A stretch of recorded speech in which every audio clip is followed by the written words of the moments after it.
Praise the lord. దేవునికి మహిమ కలుగును గాక.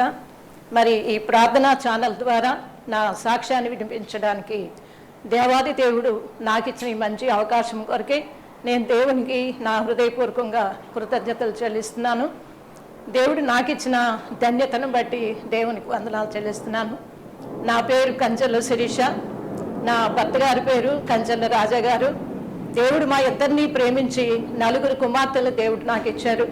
వారి 4కి కూడా క్రైస్తవ వివాహాలు చేయడానికి ప్రభు నాకు సహాయం చేశారు. మరి నాకు 4 కుమార్తెలు, 4 అల్లుళ్ళు, 6 మనుమలు, 5 మునిమానులతో దేవుడు మా కుటుంబాన్ని ఎంతో చక్కగా ఆశీర్వదించి మేమందరము కూడా యేసుక్రీస్తుని దేవుడిగా కలిగి ఉండే భాగ్యాన్ని దేవుడు నా కుటుంబానికి ఇచ్చారండి. మరి ఈ రోజు నుంచి నా సాక్ష్యం చెప్పడానికి ప్రార్థనా ఛానల్ ద్వారా దేవుడు నాకు ఇచ్చిన అవకాశాన్ని నేను వినియోగించుకోవడానికి ప్రభు నాకు సహాయం చేశారు. మరి ఈ సాక్ష్యము ద్వారా అనేక మంది సత్యాన్ని గ్రహించాలని ఆశతోనే నేను చెప్తున్నాను. సాక్ష్యంలోనికి వెళ్ళక ముందు చిన్న ప్రార్థన చేసుకుందాం. పరిశుద్ధుడు, మహాగణుడు, మహోన్నతుడైన మా దేవ, మహాదేవుడివైన మా తండ్రి, నీకు స్తోత్రాలు చెల్లిస్తున్నాము. ఈ సమయము, ఈ తరుణము, ఈ అవకాశము నాకు ఇచ్చిన తండ్రి నీకు వందనాలయ్యా. నీ ప్రేమ గొప్పది, నీ కృప గొప్పది, నీ దయ గొప్పది నా తండ్రి. హైందవ కుటుంబంలో నుంచి నన్ను ఏ విధంగా రక్షించారో, మా కుటుంబాన్ని ఏ విధంగా మీరు పిలుచుకొని ఏర్పాటు చేసుకున్నారో ఆ సత్యాలు చెప్పడానికి మీరు నాకు ఇచ్చిన అవకాశమును బట్టి నీకు వందనాలు ప్రభువా. ఆలకిస్తున్న ప్రతి ప్రేక్షక హృదయము కూడా తెరవబడినట్లుగా, హృదయం స్పందించినట్లుగా సహాయం దయచేయండి. బలహీనురాలను, జ్ఞానహీనురాలను, శక్తిహీనురాలనైన నన్ను బలపరిచి, శక్తినిచ్చి, జ్ఞానమిచ్చి నీ నడిపింపు దయచేయమని పరిశుద్ధుడైన యేసుక్రీస్తు వారి నామములో బ్రతిమిలాడి వేడుకొనిచున్నాను తండ్రి, ఆమేన్. పరిశుద్ధుడైన దేవాతి దేవుడు మరి మా కుటుంబాన్ని ఎలా రక్షించారో, ఏ విధంగా ఆయన యొక్క సన్నిధికి నడిపించుకున్నారో మీకు నేను చెప్తున్నాను. మరి మా తల్లిదండ్రులు ఇరువురు కూడా హిందూ కుటుంబంలో ఉన్నటువంటి ఆర్యవైశ్య కుటుంబంలో మేము జన్మించాను.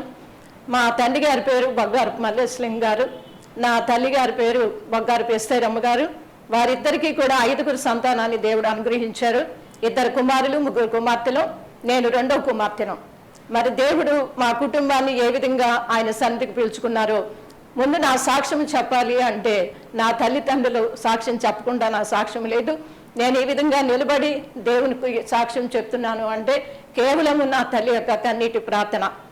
మరి నా తల్లిదండ్రులు ఇరువురు కూడా కుటుంబ పారంపర్యాచారము, హిందూ సాంప్రదాయాలను అనుసరించి ప్రతి సోమవారము ఈశ్వరునికి అభిషేకాలు, ప్రతి శనివారము వెంకటరాముడికి సహస్రనామ పూజలు కడు నిష్ఠతో నా తల్లిదండ్రులు ఇరువురు కూడా ఆచరించేవారు. పూజలు, వ్రతాలు, నోములు, ఉపవాసాలు ఇవన్నీ కూడా నా తల్లిదండ్రులు చాలా నిష్ఠతో, కడు నిష్ఠతో ఆచరించేవారు.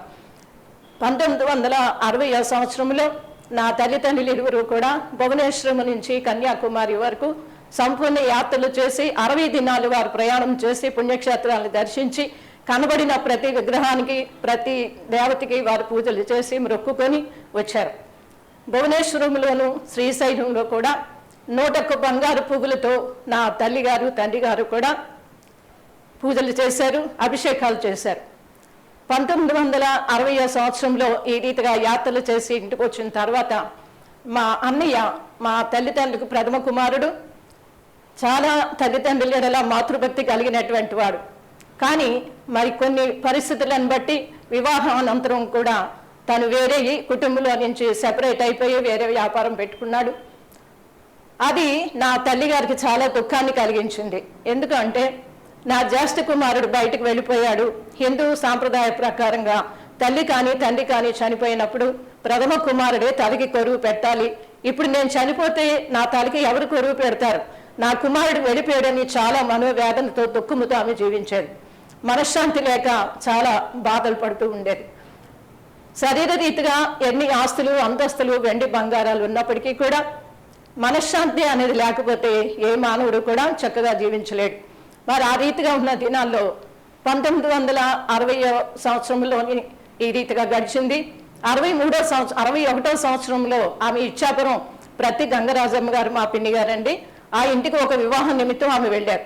ఒక రాత్రప్పుడు అక్కడ స్త్రీలందరూ కూడా ముసుగు వేసుకొని ప్రార్థన చేయడాన్ని చూసింది. ఎందుకంటే హిందూ సాంప్రదాయ ప్రకారంగా ఏ పూజలు చేసినా, నోములు చేసినా, వ్రతాలు చేసినా ఒక విగ్రహాన్ని కానీ ఒక దేవతని కానీ ముందు పెట్టుకుంటాం. వారి ముందు ఏది కూడా లేదు. ఆమెకు చాలా కొత్తగా అనిపించి తర్వాత మా పిన్నిగా అనిపించి మీరు ఇక్కడ ఏం చేస్తున్నారు అన్నప్పుడు నిజ దేవుని మేము ఆరాధిస్తున్నాము, నిజ దేవుని మేము ప్రార్థన చేస్తున్నామని ఆమె చెప్పారు. అప్పుడు ఎందుకంటే మా అన్నయ్య బయటకు వెళ్ళిపోయినప్పుడు ఆమె చాలా దుఃఖంతో ఉన్నది, శాంతి లేక నెమ్మది లేక దుఃఖంలో ఉన్నటువంటి ఆ దినము మరి మా పిన్ని గారు చూశారు. వెంటనే ఆమె మీరేం చేస్తున్నారు అన్నప్పుడు బైబిల్ తెచ్చి ఆది కాండంలో ఉన్నటువంటి సర్వ సృష్టి గురించి కూడా ఆమె విశదీకరించి సృష్టికర్త అయిన దేవుడు మనలందరినీ కూడా సృజించాడు కదా, ఆ సృష్టికర్తని మేము ఆరాధిస్తున్నాము. ఆ సృష్టికర్తే యేసు ప్రభుగా ఈ లోకానికి వచ్చి మనందరి కొరకు కూడా ప్రాణం పెట్టి తిరిగి లేచారు. మనందరి పాప పరిహారార్థ బలంగా నిజమైన దేవుని గొర్రెపిల్లగా ఈ లోకానికి వచ్చి మన అందరినీ కూడా క్షమించడానికి ఆయన ప్రాణం పెట్టారని కొన్ని సత్యాలు మా పిన్ని గారు చెప్పారు. ఆమె ఒక మాట చెప్పారు, నీ కుమారుడు బయటికి వెళ్ళిపోయాడని నువ్వు చాలా దుఃఖిస్తున్నావు, చాలా వేదన పడుతున్నావు. సర్వ సృష్టికర్త అయిన దేవుని చేతిలో నుంచి నువ్వు జారిపోయి వేరొక విగ్రహాన్ని నువ్వు ఆరాధిస్తున్నావు అని చెప్పి నీ కొరకు దేవుడు కూడా చాలా దుఃఖపడుతున్నాడని ఒక మాట ఆమె చెప్పింది. యేసుక్రీస్తు కూడా ఒక దేవుడు అని ఆమెకు ఒక తలంపు కలిగింది. ఆ వివాహానంతరం ఆమె అనకాపల్లి వచ్చేసారండి. అనకాపల్లి వచ్చిన తర్వాత మరి మా నాన్నగారు కిరాణా హోల్సేల్ వ్యాపారస్తులు, చాలా పెద్ద వ్యాపారం చేసేవారు. బొగ్గారు వారు అంటే అనకాపల్లి అంతా కూడా చాలా మంచి పేరుంది. ఆ యొక్క వ్యాపారానికి సంబంధించినటువంటి ఒక ముఖ్యమైన కాగితం పోయిందని చెప్పి నాన్నగారిని అరెస్ట్ చేయడానికి పోలీసులు వచ్చారు. ఆ దృశ్యాన్ని చూసి నా తల్లిగారు చలించిపోయి మరి హిందూ సాంప్రదాయ ప్రకారంగా ఆ దేవుని గదిలోనికి వెళ్ళి ఆ విగ్రహాలన్నిటికీ కూడా మొక్కి ఈ అపాయం నుంచి, ఈ కీడు నుంచి నన్ను తప్పించండి, ఏ దేవుడైనా ఏ దేవత అయినా సరే నాకు సహాయం చేయమని చెప్పి చాలా ఏడ్చింది. కానీ మరి ఏ దేవుడు కానీ ఏ దేవత కానీ ఆమెకు సమాధానం ఇవ్వలేదు. మా పిన్ని గారు చెప్పిన మాటలు కొన్ని గుర్తుకొచ్చాయి. యేసుక్రీస్తు నిజమైన దేవుడు, యేసుక్రీస్తు మాట్లాడే దేవుడు, నువ్వు ప్రార్థిస్తే ఆయన పలికే దేవుడు అని కొన్ని మాటలు ఆమె చెప్పడం వలన సరే యేసుక్రీస్తు కూడా ఒక దేవుడు అని తెలుసుకున్నాను కదా, ఆ దేవుని సన్నిధిలో నేను ప్రార్థన చేస్తాను, దేవుడు నిజంగా దేవుడే అయితే నా ప్రార్థన వింటాడని విశ్వాసముతో ఆమె ప్రార్థన చేసింది. వాళ్ళు ఎలా ముసుగు వేసుకున్నారు, వాళ్ళు ఎలా ప్రార్థన చేశారో, ఒక తల్లి ఒక బిడ్డను అడిగినట్టుగా, ఒక బిడ్డ ఒక తండ్రిని అడిగినట్టుగా వేదనతో దుఃఖముతో ఆమె ఆ చిన్న ప్రార్థన చేసినప్పుడు దేవుడు ఆ ప్రార్థన ఆలకించి అంగీకరించి పలానా చోట కాగితం ఉంది నువ్వు వెళ్ళి తీసుకొని ఒక స్వరం ఆమెకు వినబడింది. దేవునికి స్తోత్రము కలుగును గాక. మరి దేవుడు ఎంత గొప్పవాడండి. యేసుక్రీస్తు మాట్లాడే దేవుడు, యేసుక్రీస్తు చూచుచున్న దేవుడు, యేసుక్రీస్తు స్వస్థపరిచే దేవుడు, యేసుక్రీస్తు పాపులను రక్షించే దేవుడు అని చెప్పి ఆ రీతిగా నా తల్లి గారు విశ్వసించారు. మరి ఆ కాగితం చూపించిన వెంటనే మా పోలీసులు ఆ కేసు కొట్టేశారు. దేవుడు ఆ విధంగా మా యొక్క కుటుంబంలో ఒక చిన్న సూచక్రియ జరిగించారు. యేసుక్రీస్తు దేవుడు అని నా తల్లిదండ్రులు ఎవరు కూడా తెలుసుకున్నారు. మరి 63వ సంవత్సరంలో మా ఇంట్లో అందరికీ కూడా మా సూచకం వచ్చింది, చాలా సివియర్గా వచ్చింది. అయితే మా తల్లిదండ్రులు, నా పెద్దక్క అందరూ కూడా విశ్వాసంతో ప్రార్థన చేశారు. ప్రభువా, మరి మేము నిన్ను నమ్మేం కదా, ఈ ప్రార్థన ద్వారా వీరికి స్వస్థత కావాలి అని ప్రార్థన చేసినప్పుడు దేవుడు మహా అద్భుతంగా మా అందరికీ కూడా స్వస్థపరిచి ఆరోగ్యం ఇచ్చి క్షేమం ఇచ్చి మమ్మల్ని లేవనెత్తారు. ఎందుకంటే ప్రభువుని అంగీకరిస్తున్నటువంటి ఆ దినాలలో మరి ఇరుగు పొరుగు వారు అందరూ కూడా చాలా శోధించారు. ఎందుకంటే మరి హిందూ సాంప్రదాయ ప్రకారంగా మీరు నోకాలమ్మకి ఉపవారాలు పెట్టాలి, వారికి ప్రార్థన చేయాలి, బలి ఇవ్వాలి అని చెప్పినప్పుడు మేము యేసుక్రీస్తుని అంగీకరించాం కాబట్టి అలాంటివి మేము చేయమని చెప్పి నా తల్లిదండ్రులు ఇరువురు కూడా చెప్పగలిగారు. మరి దేవుని మీద ఆధారపడి దేవుని మీద ఆనుకొని ఆయనలో నిలబడుతున్నటువంటి మా కుటుంబాన్ని ఆ రీతిగా దేవుడు దర్శించి బలపరిచారు. అది అయిపోయిన తర్వాత మరి యేసుక్రీస్తుని గురించి ఎలా తెలుసుకోవాలని నాకు బైబిల్ కావాలని చెప్పి నా తల్లి గారిని, మా ఇంటికి వచ్చే పురోహితులను కూడా నా తల్లి గారు అడిగారు. అయితే ఆ పురోహితుడు ఆశ్చర్యపడి అది క్రైస్తవ మత గ్రంథం అమ్మ, మనం అది చదవక్కర్లేదు, మనకి చాలా వేదాలు గ్రంథాలు ఉన్నాయి కదా అని చెప్పినప్పుడు లేదండి, అందులో ఉన్న సత్యాన్ని నేను గ్రహించాలి, సత్యం అంటే ఏమిటి, ఎవరు ఆ సత్యం, ఎవరిని నమ్ముకుంటే మోక్షరాజ్యం వెళ్ళగలవనే సత్యాన్ని నాకు కావాలి అని చెప్పి ఆమె పట్టుదలగా బైబిల్ తెప్పించుకొని కొన్ని దినాలు చదివారు. అది చదివిన తర్వాత విగ్రహారాధికులు నరకాగ్ని పాలవుదురు అనేటటువంటి సత్యాన్ని ఆమె గ్రహించారు. మరి నా జీవితం అంతా కూడా నేను విగ్రహాలే చేశాను, విగ్రహ పూజలే చేశాను కదా, అయ్యో ఇప్పుడు నా జీవితం ఏంటి, నా అంతం ఏమిటి, నేను పరలోకానికి వెళ్తానా నరకాగ్నికి వెళ్తానా అని ఒక సంశయం ఆమె హృదయంలో కలిగింది. మరి ఆ రీతిగా జరిగినప్పుడు అయితే ప్రతిరోజు కూడా ఆమె బైబిల్ చదివేది, ప్రార్థన చేసేది, విగ్రహ పూజలు కూడా చేసేది. ఎందుకంటే హిందూ సాంప్రదాయాలు పాతుకుపోయాం కాబట్టి అది బయటికి రావడం చాలా కష్టం అండి. అయితే నేను ఒక మాట చెప్తున్నాను, లోకరీత్యా మనం ఈ లోకంలో జీవిస్తున్నాం. లోకంలో అన్నీ కూడా మనకు తెలుసు, అన్నీ మనం నిత్యము చూస్తున్నాం. ఒక కుటుంబంలో ప్రతి దినము కూడా మన ఇంట్లో అనేక రకాల ఆహార పదార్థాలు తయారు చేసుకుంటూ ఉంటాం. తయారు చేసిన ప్రతి పదార్థం కూడా అది రుచి ఎలాగ ఉంది అని మనం తెలుసుకోవాలి అంటే దాన్ని ఏం చేయాలండి, రుచి చూడాలి. రుచి చూడకుండా ఆ తీపి కానీ, పులుపు కానీ, కారం కానీ ఏ స్థితిలో ఉంది, ఎంత క్వాంటిటీలో ఉంది మనం చెప్పలేం. అది చెప్పాలి అంటే ఖచ్చితంగా ఎంత గొప్పవాడైనా, ఎంత మేధావైనా తినకుండా, రుచి చూడకుండా ఆ పదార్థం యొక్క రుచిని ఎవరు కూడా చెప్పలేరు. ఎప్పుడైతే ఆ రుచిని చూసామో అది మనం ఆస్వాదించగలం. అదే విధంగా మరి సత్యం అంటే ఏమిటి, ఎవరిలో ఆ సత్యం ఉంది, ఎవరు సత్యముగా ఈ లోకంలోకి వచ్చి ప్రవర్తించారు, ఎవరిని నమ్ముకుంటే మనం ఆ మోక్షరాజ్యానికి చేరగలం అనేటటువంటి దానిని యేసు క్రీస్తులో నా తల్లి గారు రుచి చూశారు. మరి రుచి చూసినప్పుడు దాన్ని విడిచిపెట్టలేము. ఎందుకంటే బాగున్న పదార్థాన్ని మనం విడిచిపెట్టకుండా ఎలాగైతే పదే పదే తింటామో, మరి రుచి చూసిన తర్వాత యేసుక్రీస్తు గొప్ప దేవుడని, నా కొరకు, నా పాపముల కొరకు యేసుప్రభు ఈ లోకానికి వచ్చారని మరి గ్రహించింది కాబట్టి ఆ రుచిని ఆమె వదిలిపెట్టలేకపోయారు. కానీ మరి యేసుప్రభు గొప్ప దేవుడు కాబట్టి నా తల్లి గాని దర్శన రూపములో, కళల రూపములో, స్వర రూపములో ఆ రీతిగా ప్రభు నా తల్లిగారితో మాట్లాడేవారు. ఈ రీతిగా జరుగుతున్న దినాల్లో 1964 సంవత్సరంలో మా తండ్రి గారికి ఒక రాత్రిప్పుడు విపరీతమైన దగ్గు, గుండెపోటు వచ్చింది.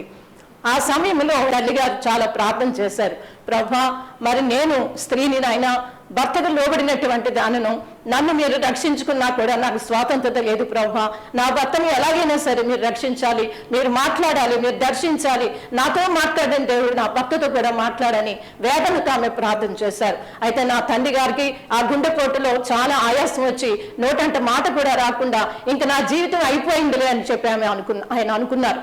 కానీ మరి నా తల్లి చేసిన ఆ ప్రార్థన, ఆ కన్నీరు దేవుడు చూసి దేవుడు తన హస్తముతో నా తండ్రి యొక్క గుండెని తాకినట్టుగా నా తండ్రి గారి దర్శన రూపంలో చూశారు. మరుసటి దినాన్ని నా తల్లి గారితో చెప్పారు, యేసు ప్రభు నన్ను దర్శించారు, ఆయన హస్తం నన్ను స్వస్థపరిచింది, ఈ రోజు నుంచి నేను కూడా యేసుక్రీస్తుని రక్షకునిగా అంగీకరిస్తానని చెప్పారు. ఆ రీతిగా నా తల్లిదండ్రులు ఇరువురు కూడా యేసుక్రీస్తు గొప్ప దేవుడు అని రుచి చూశారు. పరిశుద్ధ గ్రంథంలో ఒక మాట ఉన్నదండి, కీర్తనలు 34వ కీర్తన 8వ చరణంలో ఈ మాట ఉంది, యెహోవా ఉత్తముడని రుచి చూచి తెలుసుకొనడి, ఆయనను ఆశ్రయించు నరుడు ధన్యుడు. రుచి చూడకుండా ఏది కూడా మనం చెప్పలేం. కాబట్టి ఈ రీతిగా నా తల్లిదండ్రులు ఎవరు కూడా యేసుక్రీస్తు గొప్ప దేవుడని, ఆ దేవునిలో గొప్ప సత్యం ఉన్నదని రుచి చూచి ఆయన్ని ఆశ్రయించడం మొదలుపెట్టారు. ఆ రీతిగా వారు కొనసాగుతున్న దినాలలో మరి ఒకరోజు సడన్ గా వాళ్ళిద్దరూ కూడా ప్రార్థన చేసుకున్న సమయంలో ఒక అర్ధరాత్రి సమయంలో ఒక దుర్వార్త వాళ్ళు విన్నారు. అది చెప్పనలవి కానిది అయినప్పటికీ కూడా వాళ్ళు చాలా విశ్వాసంతో ప్రార్థన చేశారు, ప్రభా ఈ యొక్క దుర్ఘటన నుంచి మమ్మల్ని ఎలా తప్పిస్తావయ్యా, ఈ శోధన సహించే శక్తి మాకు ఇయ్యని చెప్పి ప్రార్థన చేసుకున్నారండి. ఆ విధంగా ప్రార్థన చేసినప్పుడు దేవుడు ఆ దుర్ఘటన నుంచి కూడా తప్పించి వారి యొక్క విశ్వాసాన్ని ఇంకా బలపరిచారు. అయితే నా తండ్రి గారు కొంచెం అవిశ్వాసపరులు అయ్యారు, ఇది నేను ఎలా ఎదుర్కోవాలి అని చెప్పి అన్నారు. ఎందుకంటే మరి మా స్నేహితులు కానీ, బంధువులు కానీ, ఇరుగు పొరుగు వారు కానీ ప్రతి ఒక్కరూ కూడా ఆ దుర్ఘటనను బట్టి మీరు యేసుక్రీస్తు ప్రభువుని నమ్ముకున్నారు, అందుకే మీ కుటుంబంలో ఇలా జరిగిందని చెప్పి చాలా నిందించారు. అయితే ఎన్ని శోధనలు వచ్చినా, ప్రతికూల పరిస్థితుల్లో కూడా ప్రభువుని విడిచిపెట్టకుండా నా తల్లిదండ్రులు ఎవరు విశ్వాసంతో ప్రార్థన చేసేవారు. అనేక మంది దైవజనులు, విశ్వాసులు వారిని ధైర్యపరిచి యోబు గ్రంథం గురించి కూడా చెప్తూ ఆయన జీవితంలో అనేక శ్రమలు వచ్చాయి, మనం కూడా తట్టుకోవాలని చెప్పినప్పుడు ప్రభు ఆ రీతిగా వారిని బలపరిచారు. అయితే నా తల్లి గారు మాత్రం విశ్వాసంతో ప్రార్థన చేశారు, ప్రభు ఈ ఘటన ఎందుకు జరిగింది, దేని కొరకు జరిగిందని చెప్పినప్పుడు భక్తులకు శిక్ష, నా పాద రక్ష అని ప్రభు చూపించారు. ఆ రీతిగా ఆ శిక్షించి ప్రభు ఒక సహోదరిని రక్షించినట్టుగా ఆమె చూడగలిగారు. ఈ రీతిగా మా కుటుంబం దేవుని యొక్క భయభక్తుల్లో కొనసాగుతూ ఉంది. నేను అప్పుడు చిన్నదాన్ని, 8th క్లాస్ చదువుతున్నాను. మరి నేను మెచ్యూర్ అయినప్పుడు నా తల్లిదండ్రులు ఇరువురు కూడా ప్రభువుని అంగీకరించి మరి బాప్తిసాలు అంటే తీసుకోలేదు. అప్పుడు వెంటనే 1965వ సంవత్సరంలో నా తండ్రి గారు అంతర్వేదిపాలెం వెళ్ళి దేవుని కృపను బట్టి ఆయన బాప్తిసం తీసుకొని రక్షించబడ్డారు. 1967వ సంవత్సరంలో నా తల్లి గారు బాప్తిసం తీసుకొని యేసుక్రీస్తుని రక్షకునిగా అంగీకరించి దేవుని యొక్క దర్శనాన్ని బట్టి ఆమె సంపూర్ణ సమర్పణ చేసుకొని ప్రభుకు సాక్షిగా నిలిచారు. మరి 73వ సంవత్సరంలో ఆమెకి ఒక కడుపుకు సంబంధించినటువంటి వ్యాధి కలగటాన్ని బట్టి ఆమె KGHలో జాయిన్ అయ్యారు. ఆమె పడక మీద ఉన్నప్పటికీ కూడా వచ్చినటువంటి వైద్యులకి, పక్కన ఉన్న పేషెంట్కి కూడా దేవుని సువార్తలు ఆమె చెప్పేవారు. తక్కువ సంవత్సరాల్లోనే ఎక్కువ పరిచర్య చేసి దేవునికి సాక్షిగా ఆమె జీవించారండి. మరి ఆమె పేరు కూడా దేవుని యొక్క చిత్తాన్ని బట్టి ఎస్తేరమ్మగా మార్చుకున్నారు. మరి వారి సంతానమైన మమ్మల్ని అందరినీ కూడా ప్రార్థనలో ఎదగాలని, దేవుడిని తెలుసుకోవాలని, యేసుక్రీస్తుని అంగీకరించి మీ పాపక్షమాపణ కలగాలని వారి బిడ్డలమైన మా అందరి కొరకు కూడా నా తండ్రి గారు చాలా చాలా ప్రార్థన చేశారు. మరి ఇలా కొనసాగుతున్న దినాల్లో నేను మెచ్యూర్ అయినప్పుడు మా బంధువులందరినీ కూడా పిలిచి ఒక మంచి కూటాన్ని పెట్టి అందరికీ కూడా దేవుని సత్యాన్ని చెప్పాలి అని చెప్పి వాళ్ళు ఆశించారు. మరి అనుకున్న రీతిగా మరి మా బంధువులు, మా యొక్క కుల పెద్దలందరూ కూడా వచ్చి మా తండ్రి గారి ఎడల కొంచెం చాలా బాధ పెట్టారు. ఎందుకంటే మీరు ఆర్యవేశ కుటుంబంలో నుంచి మీ కుటుంబాన్ని మేము వెలివేస్తున్నాం, ఇప్పటి నుంచి కూడా మీకు మాకు సంబంధాలు లేవు, యేసుక్రీస్తుని దేవుడిగా వదిలిపెడితే మేము స్వీకరిస్తామని చెప్పినప్పుడు నా తండ్రి గారు ఒకే మాట చెప్పారు, మీరైతే నన్ను కులంలో నుంచి వెలివేస్తున్నారు, కానీ నా తండ్రి నన్ను పాపంలో నుంచి వెలివేశాడని ధైర్యంగా చెప్పడాన్ని బట్టి వారు మాట్లాడకుండా వెళ్ళిపోయారు. ఆ రోజు నుంచి లోక సంబంధమైన బంధువులు, స్నేహితులు, రక్త సంబంధులు ఎవరు కూడా మాకు లేరు, కానీ సదాకాలము నేను తోడై ఉంటానన్న దేవుడు మాకు తోడై ఉండి నేనే మార్గం, సత్యం, జీవమై ఉన్నానని పరిశుద్ధ గ్రంథంలో చెప్పినట్టుగా ఆ మార్గంలో నడిచే శక్తి, జ్ఞానము, ఆ యొక్క శక్తి మరి దేవుడు మా కుటుంబానికి అనుగ్రహించారు. ఆ తర్వాత నేను యవ్వన కాలంలో అడుగు పెట్టినప్పుడు మా తల్లిదండ్రులు ఇరువురు కూడా, మరి నేను, నా చెల్లి, నా తమ్ముడు కూడా చిన్నవాళ్ళు, నాకు వివాహ సమయం కొరకు ప్రార్థన చేశారు. మరి హిందువులందరూ కూడా, మా బంధువులందరూ కూడా అన్నారు, మీరు యేసుక్రీస్తుని నమ్ముకున్నారు కదా, మీ పిల్లలకు పెళ్ళిళ్ళు అవ్వని చెప్పి మాతో ఛాలెంజ్ చేశారు. అయితే మా తల్లిదండ్రులు ఇరువురు కూడా చాలా ప్రార్థన చేసి, ప్రభా అబ్రహాం, ఇస్సాకు విషయంలో ప్రార్థన చేసినప్పుడు నీవు గొప్ప కార్యం చేయలేదా, ఈ లోకంలో నాకెవరూ లేకపోయినా నీవు నాకున్నావు ప్రభా, ఎందుకంటే నా చేయి పట్టి నడిపించే దేవుడు నీవే కదా నాయన అని కన్నీటితో ప్రార్థన చేశారు. సంఘం అంతా ప్రార్థన చేసింది. ఆ రీతిగా ఆ ప్రార్థన దేవుడు ఆలకించి వెస్ట్ గోదావరి పాలకొల్లులో కంచెల్ల వెంకట సత్య గుప్తా గారి యొక్క కుమారుడు, రెండవ కుమారుడిని దేవుడు నాకు భర్తగా ఇచ్చారు. మరి 70వ సంవత్సరంలో నేను PUC చదివి నేను ఆ చదువుని ఆఫ్ చేశాను. మరి 8th క్లాస్ అవుతున్న దినాల్లో నేను నా తల్లి ప్రార్థన ద్వారా నేను రక్షించబడ్డాను. మరి నా సాక్ష్యం చెప్పాలి అంటే చాలా పెద్దది, కానీ మరి కంటిన్యూగా ఇది చెప్పడానికి నేను ప్రయత్నం చేస్తాను. మరి మీరందరూ కూడా సత్యాన్ని గ్రహించాలని నేను ఆశపడుతున్నాను. మరి ఈ సమయంలో పరిశుద్ధ గ్రంథంలో నుంచి ఒక మాట చదివి మీకు వినిపించాలని నేను ఆశపడుతున్నాను. ఇర్మియా గ్రంథం 6వ అధ్యాయం 16వ వచనం చదువుతున్నాను. యెహోవా ఇలాగ సెలవిచ్చుచున్నాడు, మార్గములలో నిలిచి చూడుడి, పురాతన మార్గములను కూర్చి విచారించుడి, మేలు కలుగు మార్గం ఏది అని అడిగి అందులో నడుచుకొనుడి, అప్పుడు మీకు నెమ్మది కలుగును. అయితే వారు మేము అందులో నడుచుకొనమని చెప్పుచున్నారు. పురాతన మార్గములను కూర్చి విచారించండి అని దేవుని వాక్యం సెలవిస్తా ఉంది. నిజమే, మన పితరులు కానీ పెద్దలు కానీ అనేక మంది రకరకాల మార్గాలు మనకు చెప్పవచ్చు, రకరకాల మార్గాలు మనకి వెతికి చూపించవచ్చు. ఇక్కడ ఇది చేస్తే మంచిది, అది చేస్తే మంచిది, ఇలా చేస్తే మీరు మోక్షానికి వెళ్తారని ఎన్నో రకాల మార్గాలు చెప్తారు. కానీ యేసు ప్రభు ఏం చెప్తున్నారంటే దాని గురించి మీరు విచారించండి, మేలు కలుగు మార్గం ఏదని అడిగి అందులో నడుచుకోమని దేవుడు చెప్తా ఉన్నాడు. కాబట్టి నా తల్లిదండ్రులు ఇరువురు కూడా మేలుకరమైన మార్గం, మరి మేము చనిపోతే మా ఆత్మలు పరలోకానికి ఎవరు తీసుకెళ్తారు, ఎవరిని నమ్ముకుంటే పరలోకానికి వెళ్ళగలం, ఎవరిని వెంబడిస్తే మేము ఆ మోక్ష రాజ్యానికి చేరగలమని వాళ్ళు జ్ఞానంతో చక్కగా గ్రహించుకొని యేసుక్రీస్తు చెప్పినట్లుగా నేనే మార్గం, నేనే సత్యం, నేనే జీవమని ఎలా చెప్పారో మరి ఆ మార్గం గుండా వారు వెళ్ళటానికి ప్రభు మాకు మార్గాన్ని చూపించారు. కానీ చాలా మందికి ఈ సత్యం తెలియదండి. యేసు ప్రభు క్రైస్తవుల దేవుడు అని ఎక్కడా చెప్పలేదు. యేసు ప్రభు అందరికీ ప్రభు అని చెప్తా ఉన్నారు. కాబట్టి ప్రతి ఒక్కరి పాప పరిహారాన్ని చెల్లించడానికే యేసు ప్రభు ఈ లోకానికి వచ్చారు. మీరు అనుకోవచ్చు యేసుక్రీస్తు వల్లే మోక్షం వస్తుందా, ఇంక దేని వల్ల మోక్షం రాదా అంటే హిందూ గ్రంథాలు కానీ పరిశుద్ధ గ్రంథం కానీ చెప్తున్నాయి, రక్తము చిందించకుండా పాప క్షమాపణ లేదు.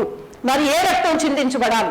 హిందూ సాంప్రదాయ ప్రకారంగా మనకు ఏదైనా ఒక మేలు కలిగినప్పుడు కానీ, ఒక అపాయకరమైన పరిస్థితులు కలిగినప్పుడు కానీ ఎన్నో మొక్కుకుంటాం. ఈ గొర్రెని ఇస్తాను, మేకని ఇస్తాను, ఈ కోడిని ఇస్తాను అని చెప్పి ఒక పశువుని మనం బలి చేసి రక్తము చిందించి నా పాపం అయిపోయిందని చేతులు కడుక్కుంటే నీ పాపం పోతుందా? అలాగే పరిశుద్ధ గ్రంథం ఏం చెప్తుందంటే రక్తము చిందించకుండా పాప క్షమాపణ లేదు. కాబట్టి ఏ రక్తం చిందించబడాలి? ఒక మానవుడిలో ఉన్న రక్తం పాపముతో కూడినటువంటి రక్తం. ఆ రక్తాన్ని పరిశుద్ధపరచాలి అంటే పాపము లేని రక్తం కావాలి. యేసు ప్రభు పాపము లేనివాడుగా ఈ లోకానికి వచ్చాడు. పరిశుద్ధుడిగా ఆయన జన్మించారు, పరిశుద్ధుడిగా ఈ లోకములో జీవించారు, పరిశుద్ధుడిగా ఆయన జీవితాన్ని మన కొరకు అర్పించి శిలువ మీద బలి అయిపోయి ఆయన పరిశుద్ధ రక్తాన్ని చిందించి ఎవరైతే నా రక్తంలో కడగబడతారో వారందరికీ కూడా నేను విడుదలిస్తాను, విమోచనిస్తాను, పాపంలో నుంచి నేను విడిపిస్తానని చెప్పి పరిశుద్ధాత్మ దేవుడు యేసు ప్రభు వారు మనకు చెప్పారు. అలాగే రోమీయులకు రాసిన పత్రిక 3:23 ఉంటుంది, ఏ భేదము లేదు, అందరూ పాపం చేసి దేవుడు అనుగ్రహించు మహిమను పొందలేకపోతున్నారు. కాబట్టి ఈ లోకంలో ఎంత గొప్పవాడైనా, ఎంత మేధావి అయినా, ఎంత రాజకీయ వేత్త అయినప్పటికీ కూడా నాలో పాపం లేదని చెప్పడానికి ఎవరికి కూడా అధికారం లేదు. ఎందుకంటే మనం జన్మతో పాపులం. జన్మ కర్మ పాపాల్లో నుంచి విడుదల చేయటానికి యేసు ప్రభు వారు ఈ లోకానికి వచ్చారు. కాబట్టి ఈ సత్యాన్ని నా తల్లిదండ్రులు గుర్తెరిగి ఆ సత్యంలో వారు నడుస్తూ ఎన్ని ప్రతికూల పరిస్థితులు వచ్చినా, అవరోధాలు వచ్చినప్పటికీ కూడా చక్కగా దేవుడిలో కొనసాగుతూ దేవుడిచ్చిన సహాయంతో వారు చివరి వరకు కూడా జీవించారు. మరి 1973 సంవత్సరంలో నా తల్లి గారు ప్రభు నందు నిద్రించారండి. 1994 సంవత్సరంలో నా తండ్రి గారు ప్రభు నందు నిద్రించారు. వారిరువురు కూడా ప్రభు దగ్గరికి వెళ్ళిపోయినప్పటికీ కూడా వారి బిడ్డలు అయినటువంటి మేమందరము కూడా దేవుని పరిచర్యలో కొనసాగుతున్నాం. మరి నేను, చెల్లి, తమ్ముడు, అక్క అందరము కూడా దేవుని పరిచర్యలో ఉన్నాం. దేవుడు మాకిచ్చిన ఆధిక్యతను బట్టి ఆయన పరిచర్యలో మేము కొనసాగుతున్నాం. మరి ఈ రీతిగా మా కుటుంబాలు దేవుడు ఎంతగానో ఆశీర్వదించాడు. మీరు అనుకోవచ్చు, యేసు ప్రభుని నమ్ముకుంటే ఈ లోకంలో ఉద్యోగాలు రావు, వివాహాలు అవ్వు, పెళ్లిళ్ళు అవ్వు అని చెప్పి చాలా మంది అనుకుంటారు. కానీ అదేమీ కాదండి. నీవు నమ్ముట నీ వలనైతే నమ్మువానికి సమస్తము సాధ్యమని యేసు ప్రభు వారు చెప్పారు. దేవుడు హెబ్రీయులకు రాసిన పత్రికలో కూడా ఒక మాట చెప్తా ఉన్నారు, ఏంటంటే విశ్వాసం లేకుండా దేవునికి ఇష్టడై ఉండుట అసాధ్యము. కాబట్టి మన విశ్వాసముతో, నమ్మికతో ఆ పెట్టుబడి మనం దేవుని దగ్గర పెట్టి మనం ప్రార్థన చేసినట్లయితే నమ్ము ప్రతి వాణిని కూడా పొంది ఉన్నామని నమ్మమని కూడా ప్రభు చెప్పారు. ఆ రీతిగా మనం ప్రార్థన చేసినప్పుడు ఖచ్చితంగా దేవుడు మనల్ని పట్టించుకొని మన అవసరాలన్నీ కూడా సమయానుకూలంగా సమయోచితమైన సహాయాన్ని పంపించే దేవుడు యేసు ప్రభు వారు.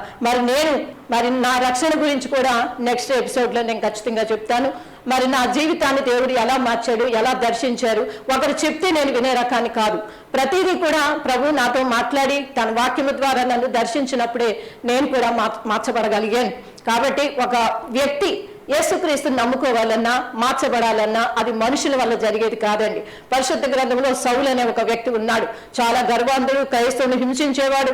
అలాంటి వ్యక్తితో కూడా యేసు ప్రభు వారు మాట్లాడి తన స్వరమును వినిపింపజేసి ఒక క్రైస్తవునిగా, పౌలుగా మార్చాడు. అలాగే ఒక వ్యక్తి మారాలి అంటే దేవుడు మాట్లాడాలి తప్ప మనుషుల మాటల ద్వారా ఏ వ్యక్తి కూడా మారలేడండి. కాబట్టి మనం హృదయాన్ని పరిశోధించే దేవుడు, హృదయ రహస్యాన్ని ఎరిగినటువంటి దేవుడు ఆయన ఒక్కడే.